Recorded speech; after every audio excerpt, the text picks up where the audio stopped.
sambalanyo dambe poisson gazima uko sambalanyo hidaka dambe poisson gazima omini kadi daka amini kadi wajitu mama hidaka dambe poisson gazima omini kadi daka amini kadi wajitu mama dambe jidaka sumalempa omini kadi dambe diujela sambalanyo amini kadi dambe jidaka sumalempa omini kadi jidaka diujela sambalanyo amini kadi hidaka dambe poisson gazima omini kadi daka amini kadi wajitu mama jus d'arcan boisson rafraîchissante abisoro mali fantanan bela jelena ko direction commerciale baflene hippodrome na c'est distribution rue Nelson Mandela jus d'arcan jula samalanya diujela sambalanyo amini kadi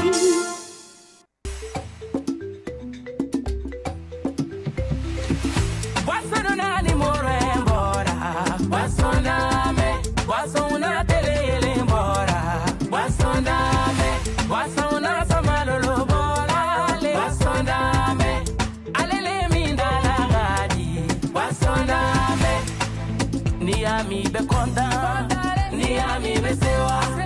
ni ami be joie, iduni ele mizere bana. Basondame,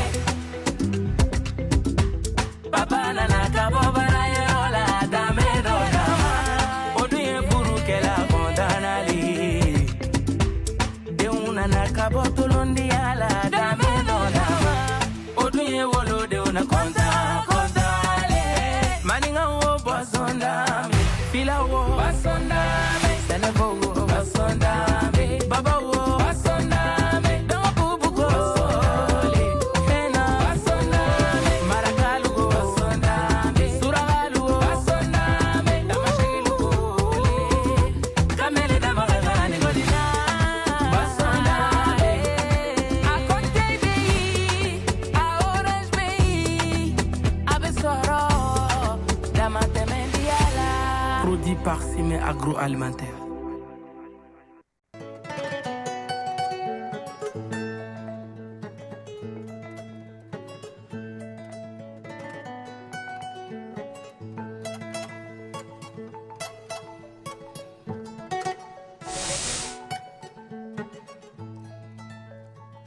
Biko do mbogo oni chefolo oni jagal la jelila abada ke yoro anga folibe awi awani songa di dongo do nga bi baro pour ka damne ka jaere ambe juda kami ka juda mbe mi akuka be ka jimmi uka parce que ma fana ma ndo ndinde kuma ma ndo nga abikew na manya ko abika ka on ka jamana in kono ya on dunde be ka ke on chowde ba ala do yere fa be ala donc fa ka kebi o kuma mi o di sira nyoko aw bismillah fo basita awla ka baro be ke ya saha baro be ke parce que abika ke na baka ke fuka ka fori da ka do ala ga bi clé de la fuka ka fo bi ko do ka fo ayo aw bismillah bi ko do kene ka aw ma daga jela diga yoro la an ga fuli be aw ka kuma be ke donc akuma be ke problème tala da manya situation ka ke akuma be ke problème fo tal o de mi ye bi do wa fo ko ko sani ku fla do ba fo ko jeke do ba fo ko pd do ba fo ko gorjigani bi ko do dasiro o de ba bi ayiralen do awaralen do an ga jamana ko bi kuju nimbi ki dugu ka kew nimbi ka ta ke pamparam panga sabate mo na mba ke tay nyere yo a fazi be bolindo bi fo abi nga ke wasura koyi me mu me kan nani ay barade do wa sirama be mu fo akula ala be yafa ajurunu ma ala bi boro na sigi odeta ko o baro ja aywa docteur ba ambolo ya ni mi na kuma chama fo anyene ale Felix Sanogo afana te dunaye bi ko do kene ka Felix bismillah. Merci madame. Basitila. Basité. Ala kana basike andala. Felix na nyefoli ke anye ni phénomène na nasoro banade do wa o be nasoro abi ja anyere de ambe do ala tewa abi na nyefoli kaye ola. Felix kerefe Alhaji Sheikh Jawara an wa karamogo bay an kamana mana gantem na don an ba le de wuli amina kuna foni di amaka wala wala ka di anyega Jawara aba bismillah sa basitila alhamdulillah aywa aufla ay temme an bi borom la siminka o de ye lutika mɔgɔw ni o ye gɔrijigɛniya ye an y'a ye bi docteur a waralen don bi kojugu explication bɛ a la est ce que i bɛ to ka don a la de ou bien hormone caya de bɛ na ni a ye an fɛ yan nɔ parce que a yira k'a fɔ a cɛmanw bɛ cogo min na a musomanw bɛ yen ten cɛw b'u yɛrɛ kɛ musow ye musow bɛ k'u yɛrɛ kɛ cɛw ye phénomène explication jumɛn b'a phénomène na. Ok, merci. Ayiwa ni question in diyara n ye avant k'an ka don kuma kɔnɔna na comme i y'a fɔ cogo min na ne ye docteur Félix Sanogo ne ye gynécologue ye donc a ye ci bila an ma walasa an kana se ka ɲɔgɔn baro ni thème in kan min ye thème d'actualité Mali kɔnɔna na kuma caman bɛ kosɛbɛ mais diɲɛ fan bɛɛ fana fɛ phénomène bɛ yen donc a y'an wele an kana an da don a la dɔɔni bon kuma in jɛlen don et puis a taabolo fana jɛlen don yala phénomène min bɛ kɛ la n'an b'a fɔ o ma ko homosexualité c'est-à-dire cɛw ni cɛw ka attirance kɛ u ni ɲɔgɔn ye ou bien u ka kɛ ɲɔgɔn fɛ ou bien musow ni musow ka kɛ ɲɔgɔn fɛ bon vraiment ni phénomène in n bɛ kuma kun fɔlɔ min fɔ o ye k'an yɛrɛ bɔ dɔgɔtɔrɔya la fɔlɔ parce que en réalité c'est pas médical en réalité nin ko in tɛ bana c'est clair la science est claire là-dessus c'est-à-dire dɔnnibaw si dɔgɔtɔrɔya sira fɛ to an y'a ɲini fan bɛɛ fɛ bana an tɛ se ka bana an tɛ se ka nin gulo bana na quoi non et la science est claire là-dessus c'est-à-dire an yɛrɛ ye formation minnu kɛ an ye kalan minnu kɛ o ye musoya banaw ka tila kana cɛ ni musoya banaw o de ye gynécologue un tout petit peu kalan ye bon an ka formation yɛrɛ bɛɛ kɔnɔna na modèle kelen tɛ an bɛ kuma min kan na k'a fɔ ko a modèle dɔ bɛ yen k'a fɔ k'an bɛ kalan nin na i n'a fɔ n'i y'u mɔgɔw ye banabaatɔ don non bon en fait tulo bɛ taa kalanso don o don an fana ma se peut-être an ka karamɔgɔw fana bɛ yen n bɛ kuma olu ka contrôle kɔnɔna na mais en tout cas fo kana se bi ma n kɔni m'a ye modèle dɔ k'a fɔ ko nin ye bana de ye parce que dɔw ka explication la ko cɛ dɔw bɛ yen olu muso hormone de ka ca donc ni muso hormone cayara a tigi yɛlɛma cogoni bɛ kɛ muso yɛlɛma cogoni ye a tagama cogoni bɛ se ka kɛ muso yɛlɛma muso tagama cogoni ye a kɛcogoni yɛrɛ bɛɛ bɛ kɛ muso kɛcogoni mais i t'a sɔrɔ a tɛ a pratiquer donc o ti an tɛ se ka fɔ o ye bana ye bana yɛrɛ tɛ fiyewu. bon vraiment ne t'a kalama n ka dɔnniyaw fo kana se bi ma ayi n tɛ se k'a fɔ ko homosexualité ye bana ye mais an bɛ min don a la a bɛ fɔ ko c'est une déviation c'est-à-dire o déviation ninnu dun i tɛ se ka t'u gulo c'est comme ni jogo yɛlɛmana ka kɛ cogoya fasugu dɔ ye quoi jogo tiɲɛna ka taa cogoya fasugu dɔ fɛ a bɛ ten quoi argument ɲini a la quoi i bɛ se ka argument ɲini a la nka bi an tɛ se k'a gulo science la ka taa a fɔ k'an bɛ explication dɔ d'a ma ka taa a dɛn science fanfɛla la non homosexualité a tɛ se ka kɛ ten. d'accord ok merci Sanogo Félix Jawara an bɛ kuma min na kuma a ka gɛlɛn dɔɔnin parce que a bɛ ka kɛ an yɛrɛ fɛ an yɛrɛ bɛ k'a kɛ a bɛ cɛ la cogo min na a bɛ muso la ten. min a bɛ ka k'an fɛ yen n'o tɛ an bɛ k'a kɛ. k'i ka fɔ k'a bɛ ka k'an fɛ yen an bɛ k'a kɛ. a bɛ ka kɛ an fɛ yan cɛw bɛ k'a kɛ cogo min na musow bɛ k'a kɛ ten n'o tɛ anw yɛrɛ t'a la sisan Jawara silamɛya bɛ min fɔ nin luti cogo in na. bon bisimilahi wasalatu wasalamu ala rasulillah. رب اشرح لي صدري ويسر لي امري واحلل عقدة من لساني يفقهوا قولي بكم ان باو فوكا ولا نمدو ني تمي ناكابو فنا بالا wa temni fana akadimu wo chama ye aka développer barsana aw yɛrɛ ka kuma a bɛ anw fɛ yan mais docteur ye min fɔ a ko c'est très clair fɛn do fɛn min n'a jɛlen do ala ye adamaden da ka dɔ kɛ cɛ ye ka dɔ kɛ muso ye ka tila ka an fa adama dan k'a bila arijinɛ kɔnɔ a y'a dan ni cɛya taabolo de ye a kɛlen ka adama dan k'a kɛ cɛ ye a nana ka na hawa dan o kɔfɛ k'o kɛ muso ye ka fɛn dɔ dilan adama na a ma min dilan hawa la ka fɛn dɔ dilan an ba hawa la a ma min da an fa adama na donc k'a yira dɔrɔn k'a fɔ adama e ni min ka kan ka taa ɲɔgɔn fɛ o ye nin de ye n'a tun ye ala diya a tun bɛ cɛ wɛrɛ labɛn k'o di adama ma mais a m'o kɛ a ye muso dɔ de labɛn k'o di adama ma a ye taa ni ɲɔgɔn ye n'o kɛra n ye fɛn dɔ dilan muso la m'o di cɛ ma o ye denso ye a ye denso di muso ma ka tila ka sinbara di muso ma donc ni den nana den ka o sin min a m'o di cɛ ma ko cɛ ka n'o kɛ donc cɛ ye cɛ ye muso ye muso ye cɛ kana don muso ka terrain kɔnɔna la bon muso fana kana don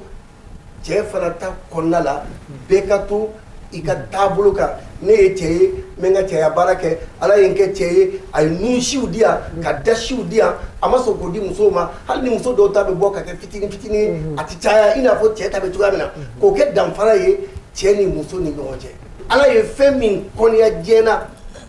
o de kɛra nin ye aw yɛrɛ b'a fɔ ko luti ye jɔnni ye luti ye ala ka kira dɔ de ye ale ye salam luti tun ye kira de ye mais a cira jamana kɔnɔden minnu ma o jamana kɔnɔdenw olu de banna musow la u b'u cɛ ɲɔgɔn ɲini ala ye luti ci t'a f'u ye k'u k'a dabila n t'a fɛ kelen fila saba luti y'u wele a kelen n'u kelen k'a wele dibi la k'u wele jama la ka diɲɛ kuma bɛɛ f'u ye u banna u ka problème tɛ dɔwɛrɛ ye dɛ n'u y'a ye dunancɛ o dunancɛ nana olu ka dugu la olu bɛ ɲɛbɔ o dunankɛ in de fɛ n'u ye cɛ dunan o cɛ dunan ye ni denmisɛnnin don n'a cɛ ka ɲi bon ala tun kɛlen bɛ ka complice ba dɔ di a ma o ye jɔn ye a yɛrɛ muso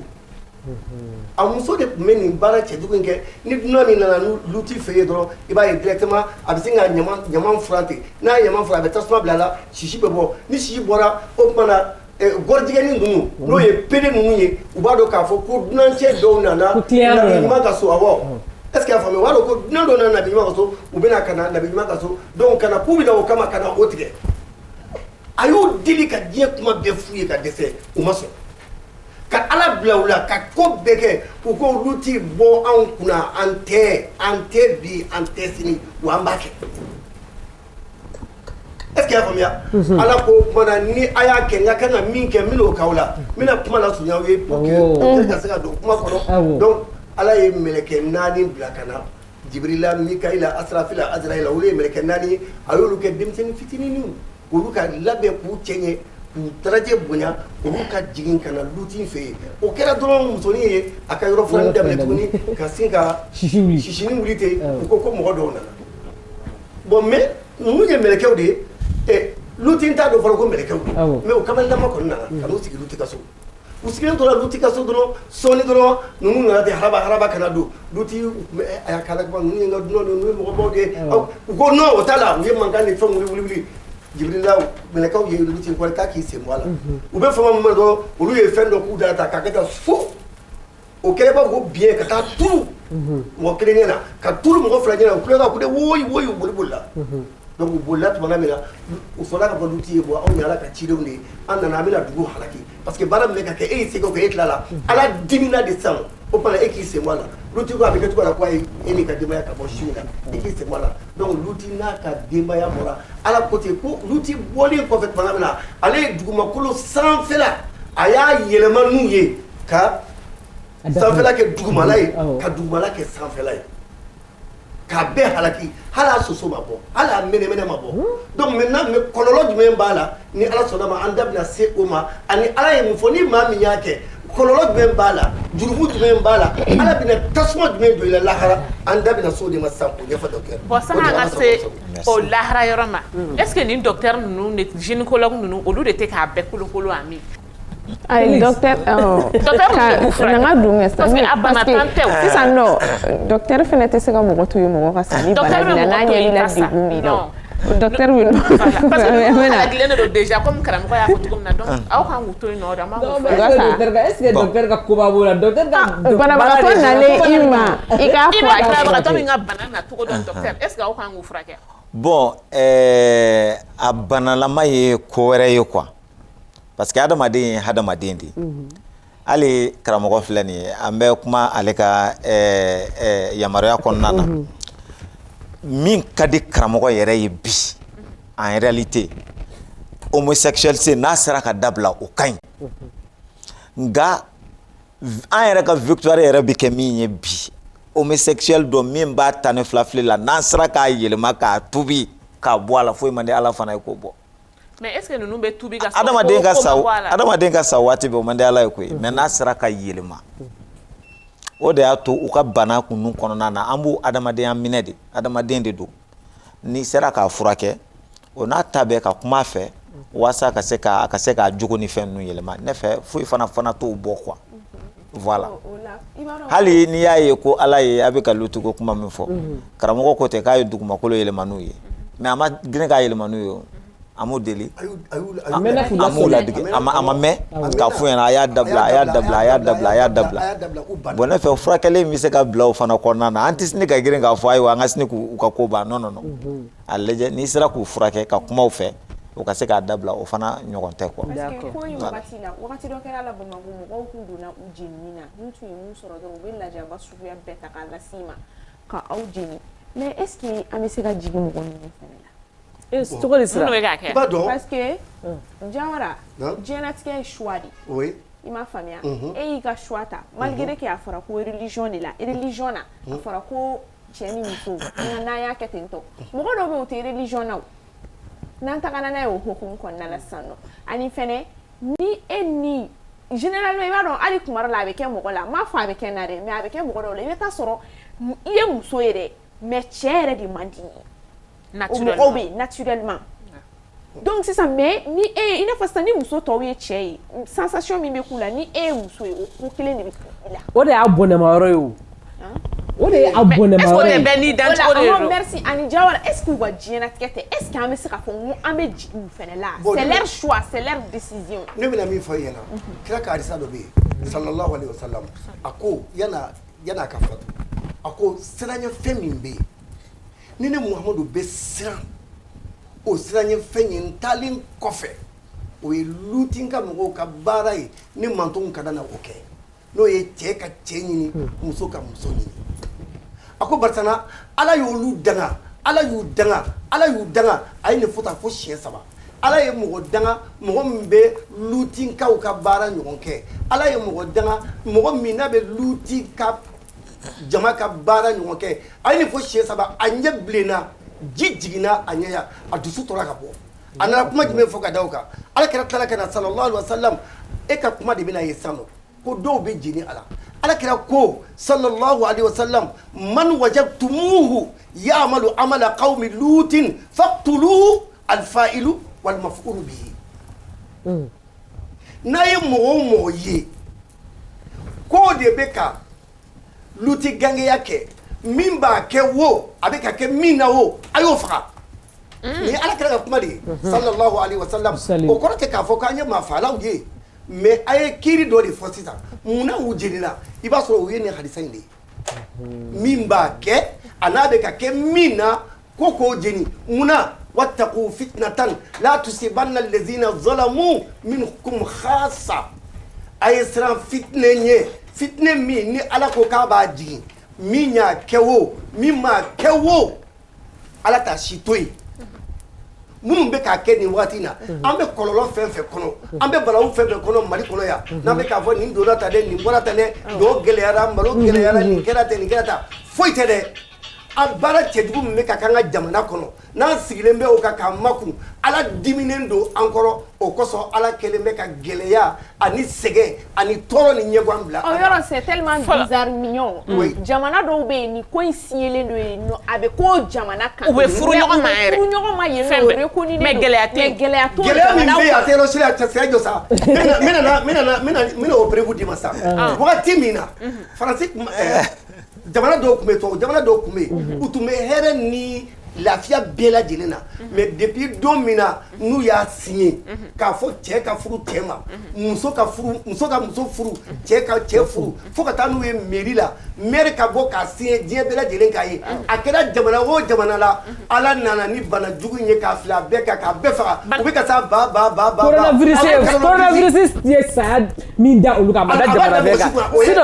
ye kabini don min na o y'a signé ala ye nin balawuba in de jigin u kan bon olu hakili ko anw de don a fitinin ye anw sɔrɔ yan mais a bɛɛ ta e k'a lajɛ san min na maga jenini kɛra ye ni maa caman sara accident ba kɛra ye o san na gɔrɔjɛgɛni de cayara ye kojugu bon i b'a Jawara ne yɛrɛ ma min faamuya kɛ a gɔrɔjɛgɛni cɛman ninnu Jawara i bɛ taa sɔrɔ seli nɔni b'a bɛɛ ten na u kɛlen ka produit mun k'u jebe kɔlɔsi ni fɛnw y'u bolo i yɛrɛ dabali bɛ ban bon a si tɛ don arijinɛ kɔnɔ hali n'u bɛ seli fo ka seli nɔ b'u den prêt hali n'u sara alikaba kɔnɔ tant que u ma segin u kɔfɛ k'a fɔ ne bɔra la pewu n ye n cɛɲɔgɔn bɛɛ haramu n ye musoɲɔgɔn bɛɛ haramu sisan bɛɛ ni ala de tɛ ala ye n kɛ cɛ ye n bɛ to n ka cɛya hukumu kɔnɔ ne ye muso de ye n bɛ to n ka musoya mais n bɛna kuma kelen f'i ye walahi bilahi talahi gɔrijigɛni bɛ taa maa o maa ka du kɔnɔ kuma lamɛn dɛ a bɛ taa maa o maa ka du kɔnɔ daga sigilen tɛ tasuma kan wa a tɛ an ka kɛ zamɛ daga sigilen don sisan tasuma b'a kɔrɔ zamɛ bɛ ka tobi ni gɔrijigɛni nana ka na tasuma ta o daga kɔrɔla la ka bɔ n'a ye ka taa n'a ye maa o maa y'o dumuni kɛ awɔ i y'i tugu o i m'i tugu o i bɔra a kalama i ma bɔ a kalama maa o maa y'a dumuni kɛ tile 40 su 40 ala mɔgɔ t'i ka sali la mɔgɔ t'i ka Jawara tasuma bɔ gansan ala de b'an kisi n'o tɛ Félix docteur est-ce que anw ka société yɛrɛ de tɛ ka anw ka gɔrijigɛniya in sinsin yan parce que en général a lajɛ hali denmisɛnnin fitinin i b'a ye den wulitanin dɔw la cɛmanin wulitanin dɔw la a bɛ musomaninw de nɔfɛ yaala la a bɛ musokoninw kɛ somɔgɔw yɛrɛ bɛ a ja a bolo karisa kɔni ni musolama de don ou bien i bɛ taa sɔrɔ hali muso kunda depuis a tigi denmisɛnnin la i bɛ taa sɔrɔ cɛya kunu de ka d'a ye u b'a don basketiniw na nin ye garçon raté de sa ni kɔni cɛlama de don depuis o yɔrɔ la ni an k'a bɔ denmisɛnnin bolo an t'a bɔ denmisɛnnin bolo dɛ an b'a kolokolo denmisɛnnin na o ye facteur kelen facteur filanan i bɛ taa sɔrɔ a minnu bɛ an fɛ yan a kɛra cɛman ye o a kɛra musoman ye i bɛ taa sɔrɔ nafolofin de b'u bolo mɔgɔ tɛ hali u ka wari bɔyɔrɔ dɔn donc u bɛ don mɔgɔw kan ni nafolo ye an minnu kan ka tiɲɛ f'u ɲɛna ko i bɛ ka nin min kɛ nin man ɲi i sera furu ye furu i ka denw sɔrɔ cɛ min bɛ k'i yɛrɛ kɛ muso ye i sera muso furu ye muso furu i ka denw sɔrɔ u bɛ don anw ka ni wari ye donc an tɛ religion lajɛ bilen an t'an ka société yɛrɛ tɛ nin fɛ an t'o lajɛ bilen an b'u accepter en un mot est-ce que an ka société yɛrɛ tɛ ka kolokolo wa. Oui, effectivement, il y a sera à chouma, c'est ça. Parce que nous commençons à grata. Abi a jatemine an bɛɛ bɛn'a kan diinɛ mɔgɔw ni anw dɔgɔtɔrɔw an ko diɲɛ taabolo tɛ quoi diɲɛ taabolo ye adamaden cɛ ani muso o ye diɲɛ taabolo ye depuis diɲɛ ka di depuis diɲɛ dara bon maintenant anw bɛ fɛ yan a jirala k'a fɔ phénomène bɛ yen a bɔra min an bɛ mun de kɛ a la an bɛ se ka mun de kɛ ne fɛ an ka réflexion kan ka bɛn o yɔrɔ kan sisan c'est vrai ale ye fɛn minnu développer ka na olu ye diinɛ taabolo ye olu fana b'olu maîtriser kosɛbɛ effectivement i y'a fɔ cogo min na n'i ye a source lajɛ o de y'a to an b'a fɔ ko c'est une déviation très généralement les déviations ye mun ye a ko n'a fɔ jogo quoi c'est comme n'i ye denmisɛnnin bila ni denmisɛnnin ta denmisɛnnin jogo ka ɲa n'a jogo ka tiɲɛ dɔɔni un tout petit peu a bɛ société yɛrɛ bolo a bɛ famille yɛrɛ kɔnɔ fɔlɔ quoi a fɔlɔ ye du ye quoi an ka du yɛrɛ kɛcogo quoi sinon a bɛ yen nin ko in bɛ yen a mɛnna mais bi de a bɛ ka ampleur ta ka taa fɛ par exemple n'i ye an ka du lajɛ cɛ ani muso fɔlɔ la an ka du ninnu kun kɔnɔ denmisɛnnin tɛ mɔgɔ kelen ta ye quoi et puis en plus de cela bɛɛ de bɛ jɛ k'a koron mais bi an ka famille kɛcogo tuma dɔ la den yɛrɛ bi ne kana ja anw yɛrɛ ye ka tɛmɛ i y'a faamu den yɛrɛ kan quoi c'est à dire tellement k'a ka di an tɛ se ka foyi bɔ a bolo o ye fɔlɔ ye donc n'i y'a sun lajɛ ne fɛ depuis denmisɛnnin dugumada la l'éducation en famille ça c'est très important pour que ka se ka den bɔ nin déviation fasugu ninnu dɔw la a dɔw bɛ sɔrɔ fo du yɛrɛ kɔnɔ den n'a wuli tagani don par exemple ni musomanin don musoya danbew fana bɛ yen o baw fana démissionnaire la il faut que aw ka se ka taasira dɔw jira a la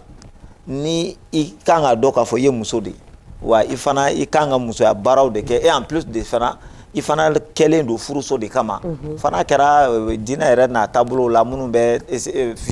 sira wɛrɛw ta mais o bɛɛ kɔnɔna musow don cɛmisɛnnin fana bɛ ten fɔlɔ la an ka société ninnu kɔnɔ e kun tɛ se ka cɛmisɛnnin depuis n'a fitinin ma parce que n yɛrɛ bɔra o dɔw kalama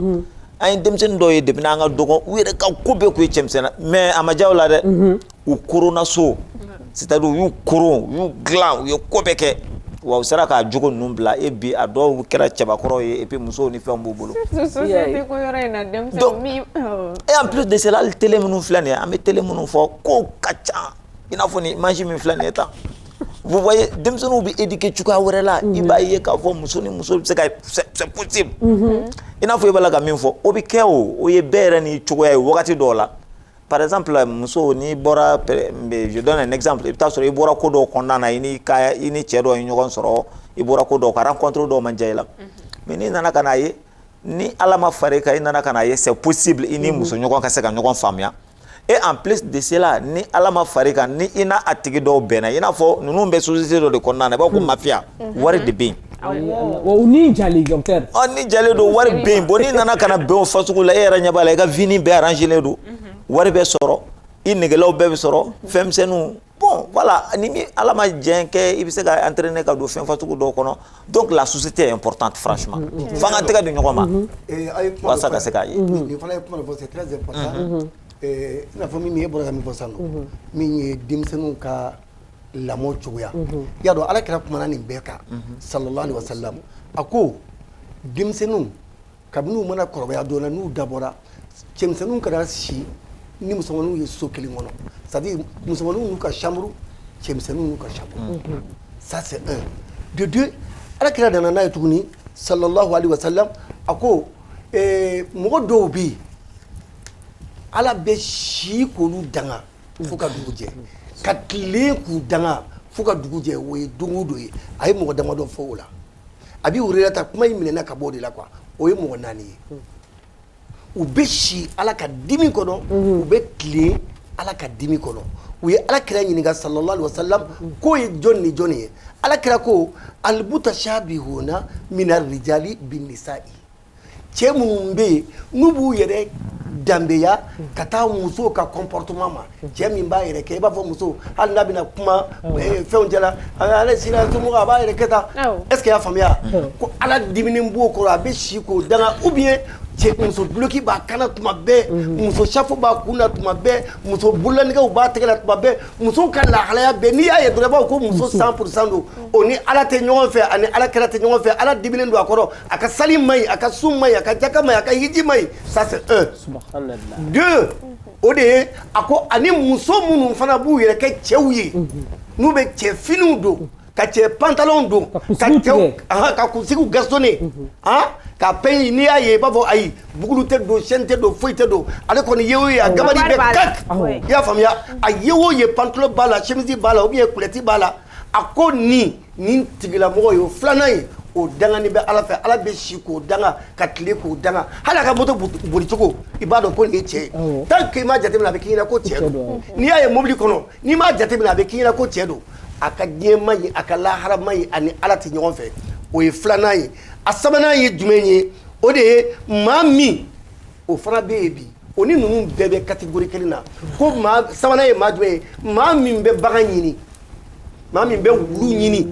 ou bien maa min b'a yɛrɛ di wulu ma maa min bɛ saga ɲini ou bien i b'i yɛrɛ di saga ma nin bɛɛ b'a la a ye kuma in lamɛn dɛ bagan ɲinina o b'a la o tɛ sabanan ye wa naaninan bɛ taa kɛ jumɛn ye sisan nɔ ani maa min cɛ min n'o bɛna a cɛɲɔgɔn ɲini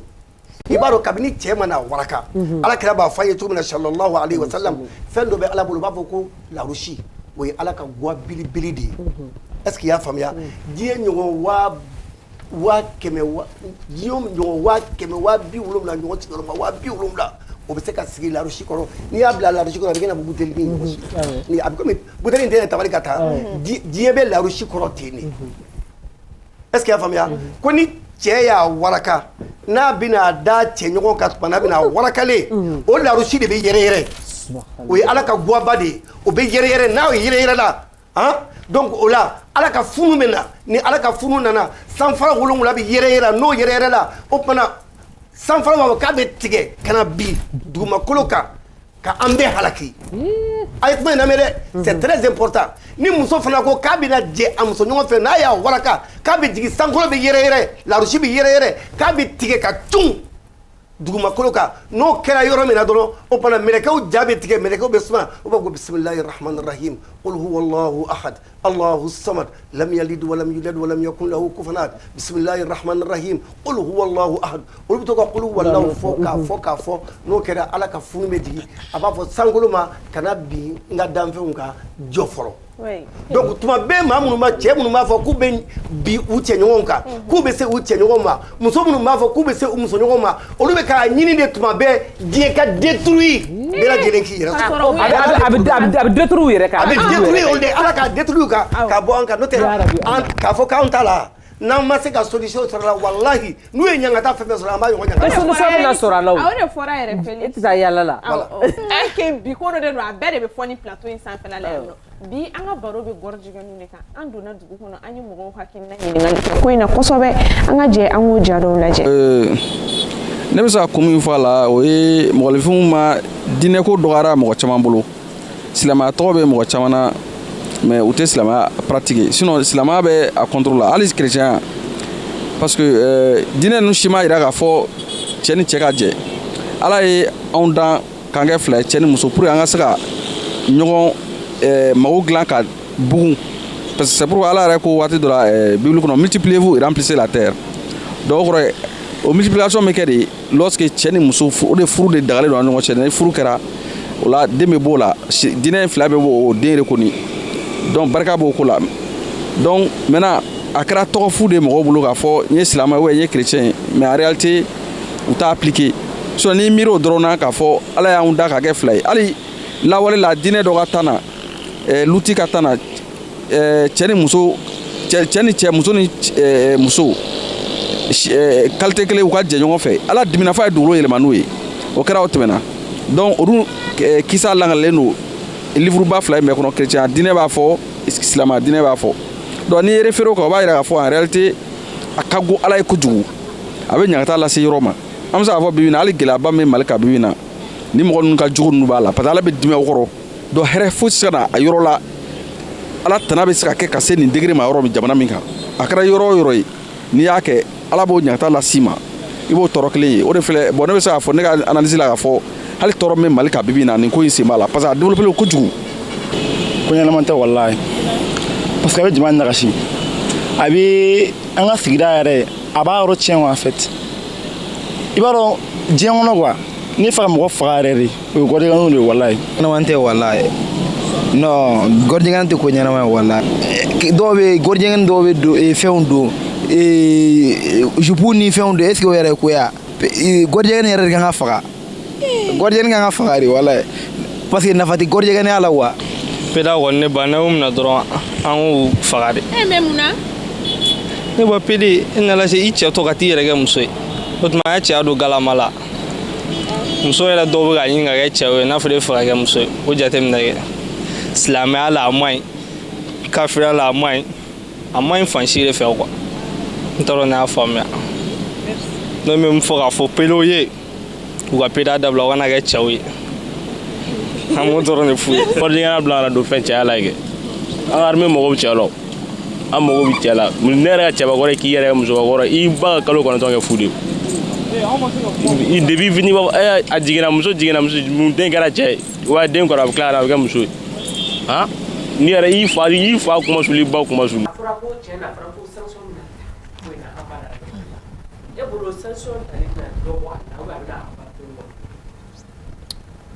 Bon, bon, comme on est dans les méthodiquement, peut-être on a au cadre min kɔnɔna o ye c'est ça fura ye mun ye sisan o tɛ parce que an ka jatew bɛ ten ni ko dɔnna a sɔrɔla cogo min na n'a y'o dɔn sisan a bɛ fura ɲini a la a bɛ kɛ cogo min na bon o fura ninnu an bɛ a bila fo yɔrɔ 2 ka taa se yɔrɔ 3 ɲɔgɔnna ma ne yɛrɛ ka jate la quoi o ye mun ye chez nous on appelle ça le traitement préventif et le traitement curatif c'est-à-dire an kan ka mun kɛ k'a kunbɛn o ye furakɛli dɔ ye o ko bana kunba ka fisa ni bana furakɛ ye voilà o ye furakɛliw yɛrɛ la belebeleba ye fɔlɔ bon ne fɛ an ka an janto an denw na an k'an janto an ka familles la an k'an janto éducation na an ka éducation sigi a nɔkɔrɔ la encore quoi surtout an fɛ yan an ka farafinna jate ninnu kɔnɔna na bon vraiment an danbew tɛ ninnu ye quoi c'est pas que ko tubabu fana danbe don tubabu yɛrɛ fana danbe tɛ diɲɛ yɛrɛ de danbe tɛ nin ye quoi adamadenya danbe tɛ quoi est-ce que i bɛ k'a faamuya adamadenya danbe tɛ nin ye donc vraiment an ka mara sigi so an k'a lajɛ depuis denmisɛnninma fitininma so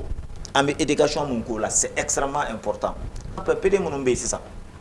minnu bɛ yen k'olu b'a la yɔrɔ an tɛmɛna so kan sisan sa olu kɔni échappera olu ye PD o sisan an bɛ mun kɛ problème b'o yɔrɔ de la bon maintenant o yɔrɔ kɔni na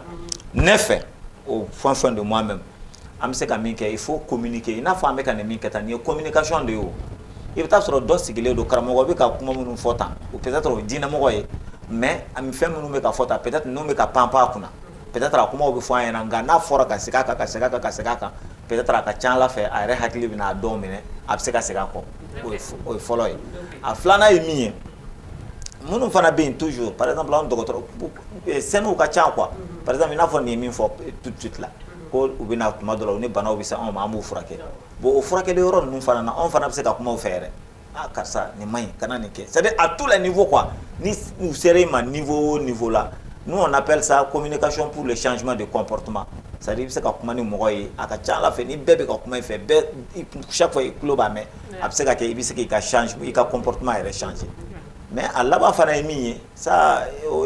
diɲɛ tɛ taa o kɔ o c'est pourquoi philosophe dɔw b'a fɔ ko adamaden yɛrɛ bɛ diriger ten de le bâton et la carotte voilà a bɛɛ tɛ bugɔli ye quoi baraw o tɛ mais baraw fana b'a la dɛ voilà tuma dɔw la n'i y'a fɔ n'a tigi y'a faamu tu vois que c'est raisonnable a bɛ se ka fɛn o bɛ se ka kɛ mais bon un tout petit peu de sanctions pour réprimer un tout petit peu. Ok. Voilà. Sanction in ta. Wari b'u b'a dɔn n'a mɔgɔ dɛmɛ wari. Sanction ko de kɔni bɛ sɔn ka fresh n'o Google dafiri bɛ ko min na o kan ka dabila a kama. O hukumu kɔnɔna la ne ka web quiz mɔgɔ fɔlɔ min kumana bi o ye Demba Usi. Ale ko problème sɛbɛlama wɛrɛ bɛ Mali la min tɛ ni PDA ko ninnu ye ko bi ko gazi bara 3 kilos ko o prix ye 4000 francs ko jamana fɛn bɛɛ de jɔlen don ko essence ko kuma ko da tɛ se ka mago la yɛrɛ ko gouvernement tɛ solution ɲini olu la wa ko taxi fɛnɛ ko Mali taxi bɛ san en hausse mais mɔgɔ si tɛ kuma k'u bɛ taga baga PDA de ma ko PDA ni Guinée ko ka ko problème sɛbɛlamaw bɛ yen nɔ da tɛ donc ale ta kɔfɛ Jibril Sangare ko vraiment ko nin ye bonne décision k'ale kɔni bolo ko nin ka ɲi nɔ ko mais ko il faut que k'a ka kɛ shisha ta ɲɔgɔnna de hali ni yera dɔrɔn cɛ dɔ k'i bolo ni kɛ tan sira ça va i k'a minɛ ka tigi enfermer 5 ou 10 ans de prison a ɲɛ yɛrɛ ka na ye mɔgɔ kun yɛrɛ ale ta kɔfɛ Kasum Kulibali ko nin loi ko in mɛnna sen na ko nin kun kan ka na mɛnna parce que mi o yɔrɔ yɛrɛ fɛnɛ na prison ko in na a fɔra ko an ka jamana an ka prison ba in yɛrɛ la ko ni sera yen nɔ min ko a waleya jugu caman bɛ ta ka mɔgɔw sɛgɛrɛ yen nɔ. Non mais est-ce que olu ta ye punition de olu ta tɛ ko pratique ni fɛn. Punition foyi tɛ ko cɛw bɛ cɛw ɲini an ka prison kelen kɔnɔna la yen nɔ. O bɛ dépend ni cɛ minnu tagara prison na ko parce que i ye mineur dɔ violé ou bien k'i ye i bɛnkanni wale dɔ i mana se o. Hali ni o tɛ a fɔra ko cɛ dɔw bɛ mɛn a ko kɔ u bɛ donc n'i taara kɛ e ye denmisɛnnin ɲɛda ɲuman ye dɔrɔn u b'i minɛ u bɛ nin waleya sugu ninnu ta k'i sɛgɛrɛ yɔrɔ o yɔrɔ hukumu kɔnɔna la an tɛna se ka jigin kɛnɛma mɔgɔw la minnu bɛ ka paratigi kɛnɛmana la yen o ye kelen o ye kelen min sisan o ye kelen filanan fɛnɛ min i b'a dɔn ko jeliw kɛrɛfɛla la ni jeli milieu kɔnɔna la ko in waralen don yen nɔ yɛrɛ de fo ka taa dama tɛmɛ ɲamakala milieu kɔnɔna la nin ko in waralen don yen nɔ ye merci a waralen don yen nɔ de fo ka taa fɔ ko k'a dama tɛmɛ yɛrɛ parce que après n'an bɔra ɲamakala milieu kɔnɔ parce que o ka dɔgɔ jelimuso la bi ko an ka Mali yɛrɛ kɔnɔna la yan nɔ ko jelimuso min tɛ yen ko ni mɔgɔ dɔ t'i bolo min affichelen don i yɛrɛ bolo depuis sisan f'u b'a kɛ u ka kɛlɛ kɛ armes ye Allahu akbar parce que cɛ mana don muso kuma la quoi a bɛ muso kuma minɛ ka tɛmɛ musow yɛrɛ kan i m'a fɔ ma u daw ka farin u kuma kɛcogow ka farin u ka gesticulation ni fɛn ninnu a kow ka ca donc jeliw n'i ko k'an bɛ jeliw ta fɔ k'o fɔ o ye ɲamakalaw artistes olu ta fan o ye fan dɔ ye ka na prison ko in ta k'o lajɛ n'i ye nin yɛrɛ bɛɛ bɔ Mali population na population yɛrɛ tɔ tora jumɛn ye anw maa ɲɛnama dɔw kɛ sisan kuma kuncɛ kuma na jaa ka taa kuncɛ kuma la ne bɛ fɛ ka min fɔ e ɲɛna kuma dakuruɲɛ kelen i ɲɛ b'a la furuw bɛ ka sa bi yan furu mana don dɔrɔn kalo kelen kalo fila bɛ sa e b'a kun dɔn c'est parce que kɔɲɔ tɛ diya ni gɔrijigɛni tɛ kɔɲɔ tɛ diya ni pere tɛ u bɛ taali min kɛ kɔɲɔyɔrɔ la ka taa o diya u bolo dɛ ala bɛ barika bɔ o furu la o kɔlɔlɔ e faamuya est-ce que bɛ k'a faamuya n'u taara denkundi yɔrɔ la jama cɛ la u bɛ taa denkundi kɛnɛ min kan ka t'o fana ɲaga o den bɛ kɛ fugari ye o de yɛrɛ de y'an ka dɔnkilidalaw ye o de ye problème ye o de bɛ ka diɲɛ halaki o de bɛ ka furu halaki o de bɛ ka denw bɛɛ ta cɛ parce que kira ko sallallahu alaihi wasallam maa min ye gɔrɔjigɛni ye n'i y'a dɔn ko gɔrɔjigɛni don n'i y'i tɛgɛ d'a ma tile 40 e min tɛgɛ dira ma i ka sali ma i ka so ma ɲi o dun b'an ka duw kɔnɔ tile 40 u b'an ka duw balo de min u yɛrɛ b'an balo bɛ fɛn walayi ka taa hiji la ala ko wa amtarna alayha hijaratan min sijilin wa o de y'a fura ye dɛ ko ale ye gɔrɔjigɛni minnu halaki ka dugumakolo yɛlɛma n'u ye a ma yɛlɛma n'u ye ten fɔlɔ dɛ a ye sanji de bɔ sanfɛ bɔgɔ tobilen mɔlen o bɛlɛkisɛlama mɔgɔ kelen o kelen n'i ka bɛlɛkisɛ a b'i yeele k'i kɛ bɔgɔji ye n'a y'i kɛ bɔgɔji ye a bɛ sɔrɔ ka dugumakolo firi n'i ye donc gɔrɔjigɛni normalement ye n'a sara saliman ka k'a kan wa o bɔgɔji kalama ka jikalan wuli k'a bɔ a kan yanni kaburu kɔnɔna cɛ parce que n'a donna kaburu kɔnɔna la ani hɛrɛ farala fo lahara jɔ don o yɔrɔ la kɛ Jawara min kangari fɛnɛ ba kan ka da an ka agence mɔgɔw ye minnu bɛ taa ni mɔgɔw ye hiji la gɔrɔjigɛni ma filiman tɛ o i ma faamuya mais a dɔw c'est important kasobon kɔnɔna la n'a sɔrɔ cɛw ni cɛw bɛ ɲɔgɔn ɲini kasobon kɔnɔ o ye gardiw nɔ ye minnu bɛ yen nɔ kangari ka da olu ye u k'u hakili t'u la kuma kuncɛ kuma na a bɛ se ka mun fɔ nin sujet in na. Bon, le sujet c'est vraiment important, on est à Bébroussé Kaban, mais il faudra que jusqu'à présent, on a clito, on a société Chogoyala. Surtout, Nimbe Segombe insiste au Rokon. Où les familles ou Chogoya ou quoi, c'est-à-dire depuis à bas âge, il faudra faire attention à l'enfant.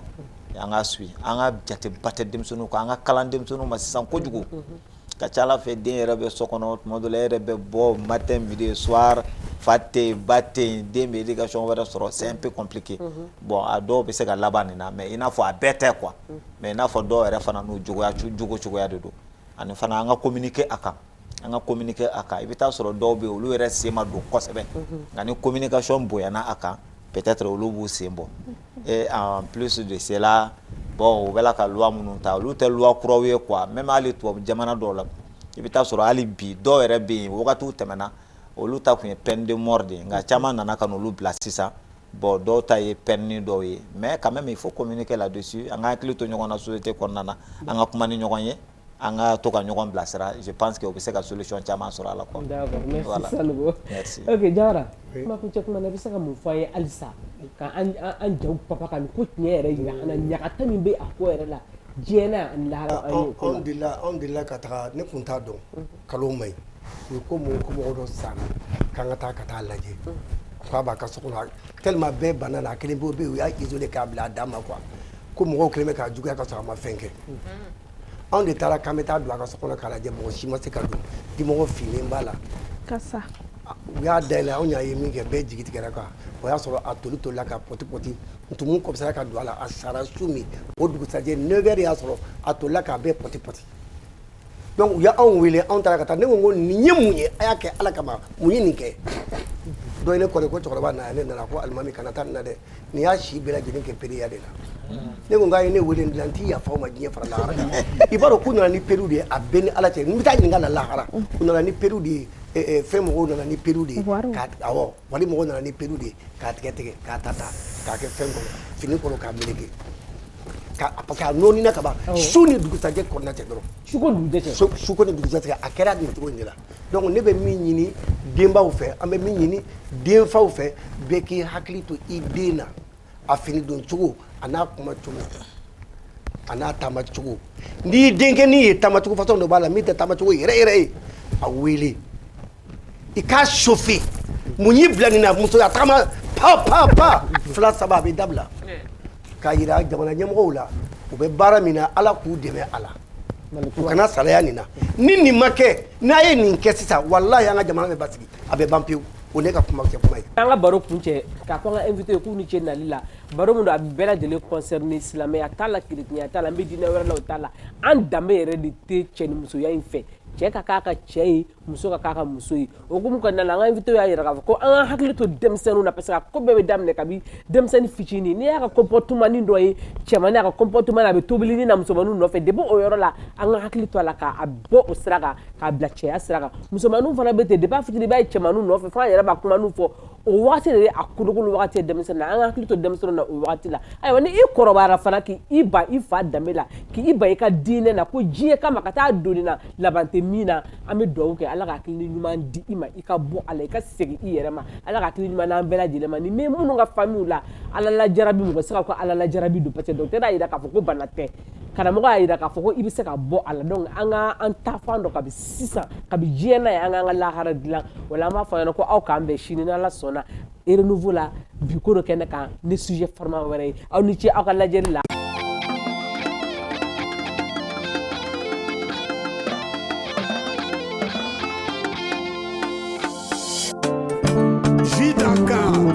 Jiu Casambalanho, Dambe Poisson Gazima ou Casambalanho, Hidaka, Dambe Poisson Gazima, Omini Kadi Daka, Amini Kadi, Wajitu Mama, Hidaka, Dambe Poisson Gazima, Omini Kadi Daka, Amini Kadi, Wajitu Mama, Dambe, Jidaka Sumalempa, Omini Kadi, Dambe, Jiutela Sambalanyo, Amini Kadi, Dambe, Jidaka Sumalempa, Omini Kadi, Jidaka, Jiutela Sambalanyo, Amini Kadi, Jidaka, Dambe Poisson Gazima, Omini Kadi Daka, Amini Kadi, Wajitu Mama, Jus d'Akan, boisson rafraîchissante. Abisoro Mali Fantanan Bella Jelena. Au direction commerciale Baflene, Hippodrome na, Semet Distribution, rue Nelson Mandela, Jus d'Akan. Jiula Sambalagno, Jiutela Sambalanyo, Amini Kadi.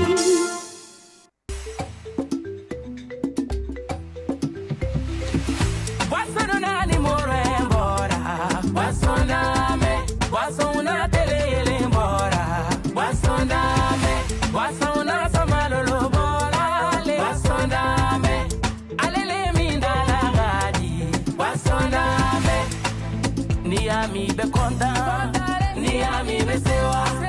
ni ami be joua, iduni ele mizere bana. Basondame, papa nana kaboba na yola dame do dama. Oduye buru kela kondanali, de una na kaboto londi ala dame do dama. Oduye wolo de una konta kontale, maninga wo basondame. Fila wo basondame, Senevo wo basondame, Baba wo basondame, Dama bubu go basole, Hena basondame, Maragalu go basondame, Suragalu go basondame, Dama shilu go le, Kamele dama gani godina basondame, a Conte bi, a Orange bi, a Besoro, Dama temendiala. Produit par Cime Agroalimentaire.